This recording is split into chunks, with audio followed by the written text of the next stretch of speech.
Welcome to Author. My name is Sven Michael Davison, and today I have a return of Greta Boris talking about why she chose the small Fawkes Press over larger publishers and what the advantages are. So here we go. You write the manuscript, then what? Well, then you start the process of trying to find an agent if you choose to go that path, or pitch directly to an acquisition editor if it's a smaller press.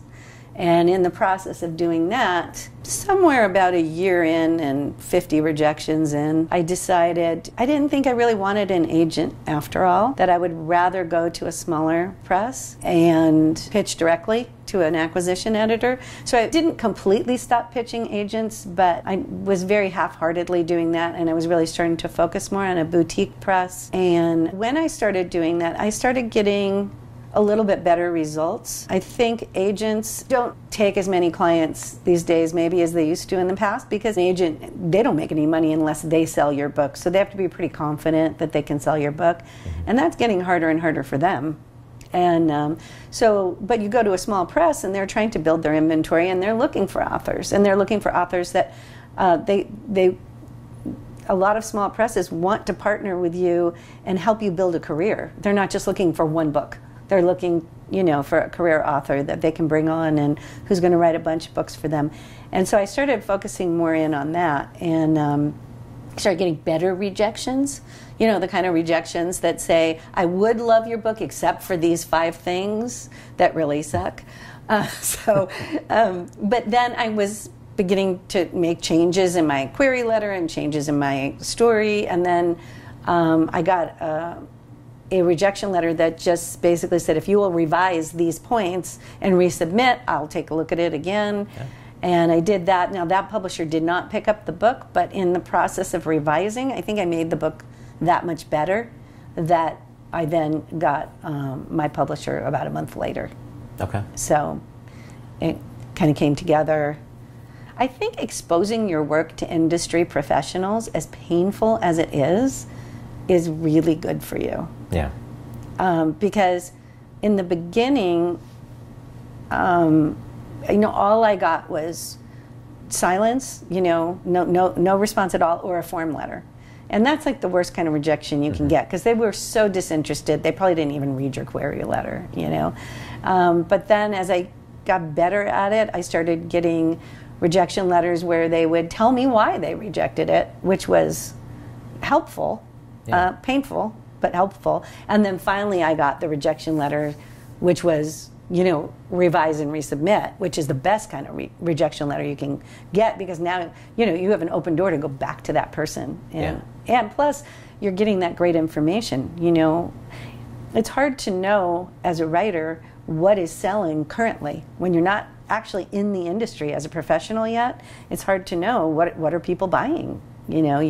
You go to the library and everything at the library is 8 years old or 10 years old, and it's hard to stay totally contemporary with any particular genre. So, not to mention, if you're trying to stay current and you write something current, it takes you 8 months to write something current, and it's not current anymore. So I don't know how you how you time it that way. And plus, then the publishing process, if you go through, especially if you go through like one of the big 5, it's another year and a half after that. Yeah. That the book comes out. So really, what you're seeing on the shelf in Barnes and Noble is what was current 2 years ago. Yeah. It's like college textbooks. Whatever industry they're talking about has gone on, way past them. They're kind of obsolete. So so it is hard to know. So getting that immediate feedback was really helpful. A bit painful, like I said, but helpful. And I think it made me a better writer. Yeah. So. And in your career letter, did you say that this is going to be 7 books, or did you say series potential? I've gotten feedback from industry professionals saying, don't say how many books it is, because we make sure that if it doesn't go, it can stand alone. So say it has series potential. Well, but it sounds like it was a selling point for you. It was the publisher but again, I went to a smaller boutique press, and so she's looking for authors that she can champion their cause and then work together and grow together. So it's a different kind of thing than trying to get an agent who's going to try to sell you to Penguin or Berkeley Prime Crime or something like that. Yeah. They don't want to take a risk on a new author. They already got all those authors with those long-term series, so they want somebody who can write one standalone book. They'll put it out there and go, how's it doing? After they don't market it for you. Right. But I'm not bitter.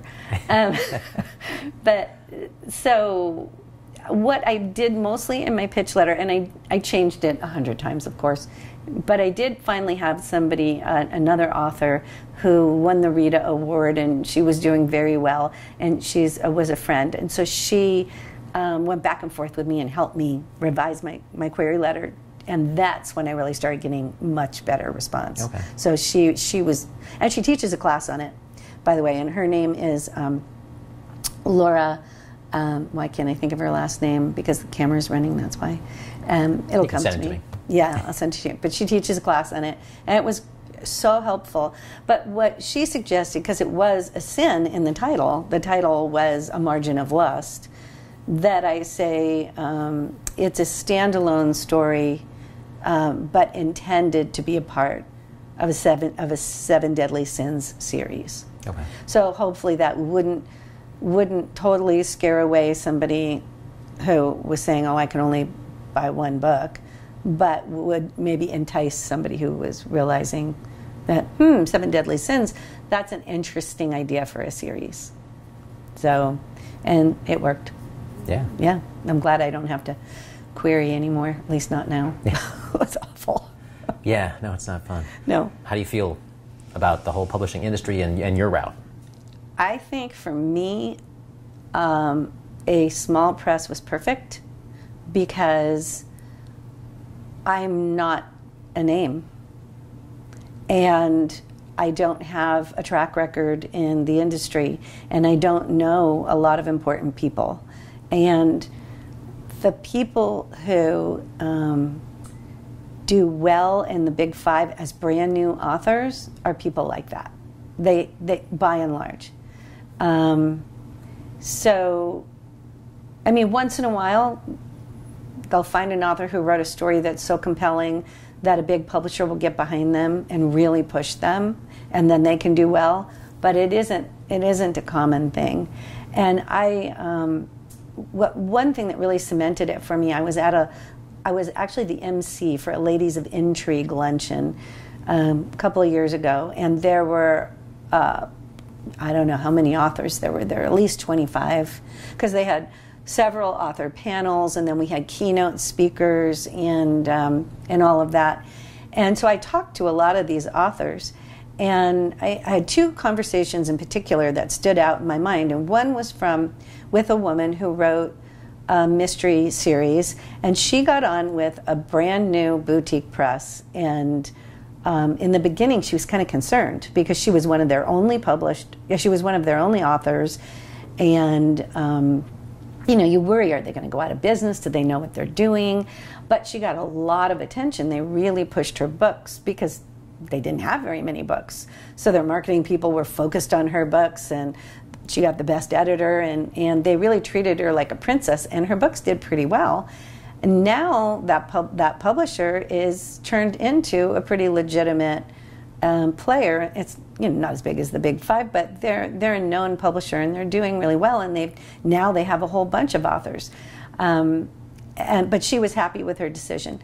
Then I talked to a couple of authors who were part of I won't say what publishing house, but a very, very, very big publishing house that took on a bunch of new authors every year who wrote mysteries.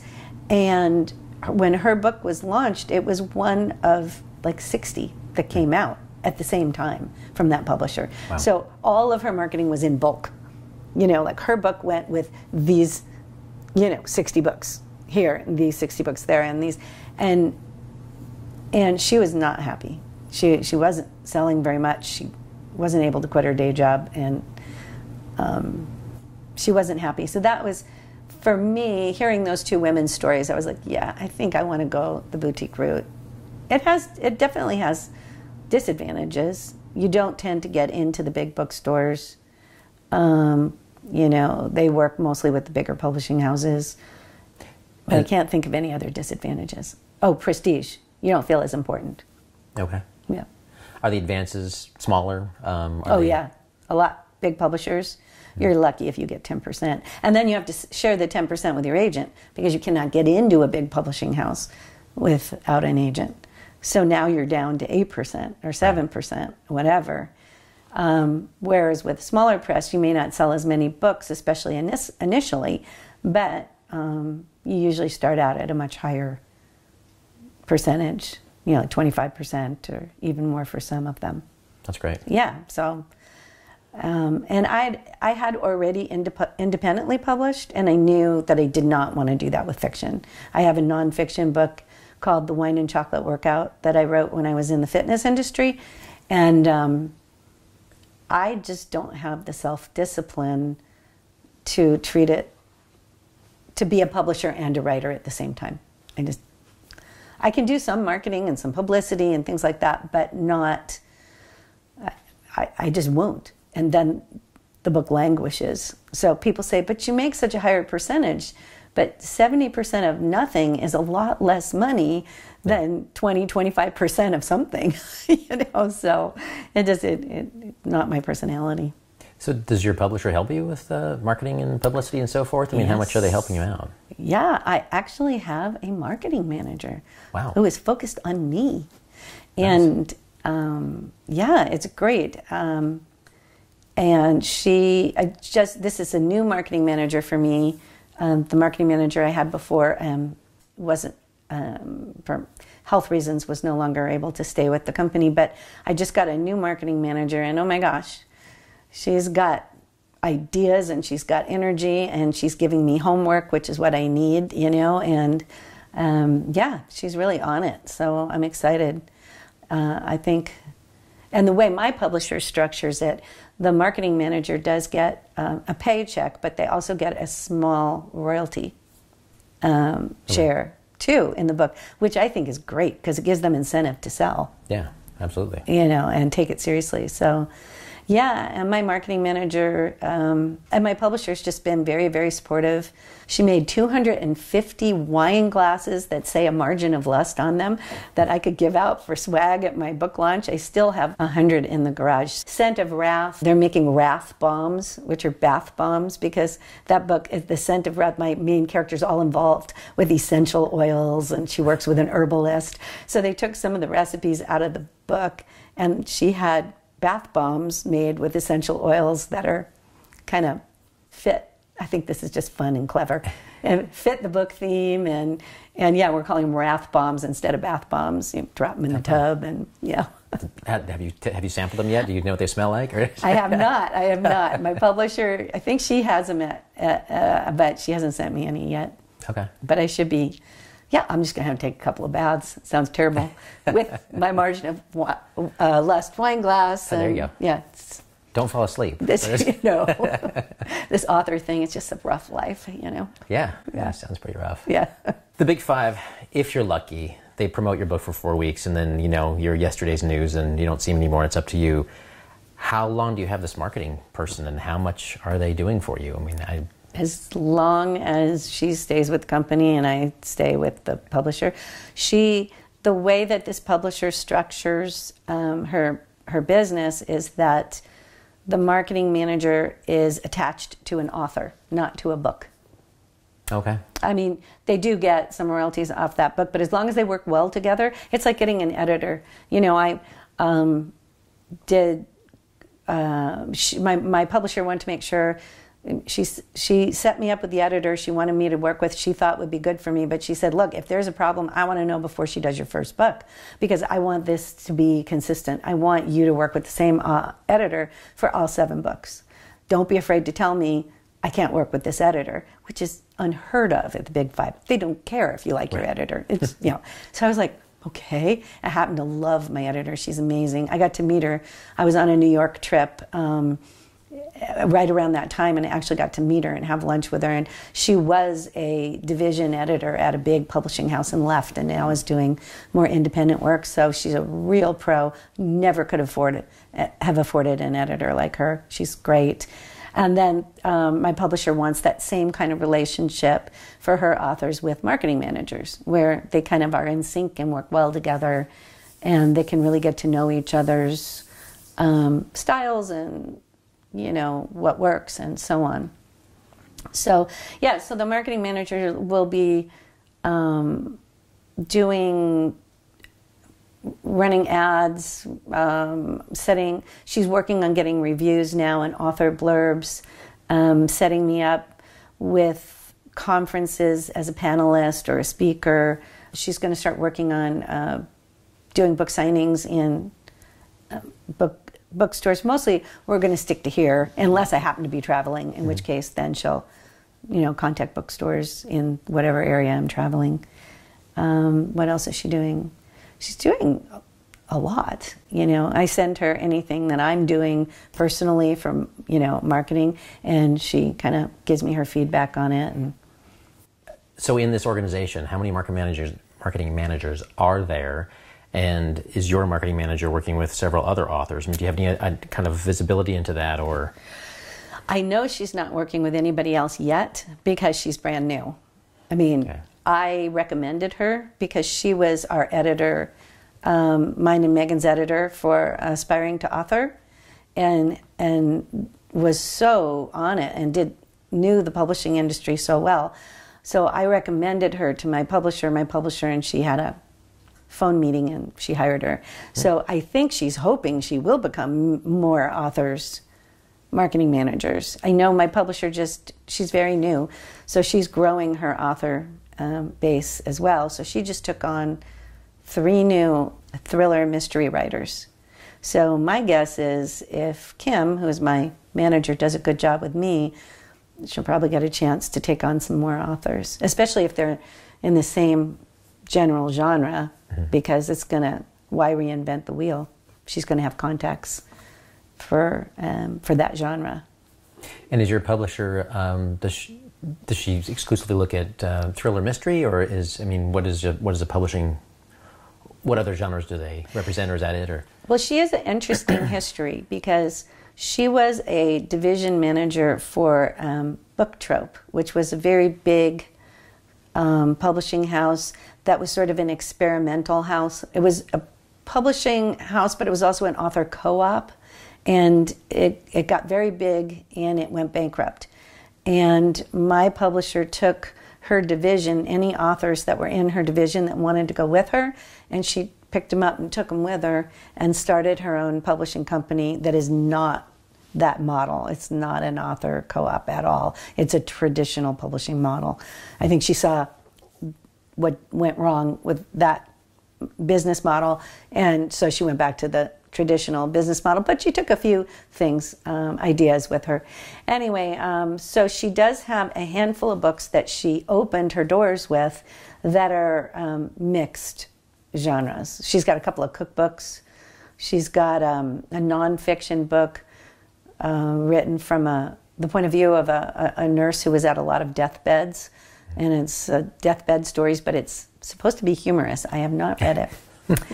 And so she has like a mixture. But I think based on the authors that she's taken on new since then, everybody is thriller or mystery. So I think that is definitely the direction she's planning to. Gotcha. To keep moving forward in. I don't know if she's opposed to other. I haven't really talked to her about it. I don't know. It's her company. So, but I think that's what she loves to read. So I think that's the direction she's going.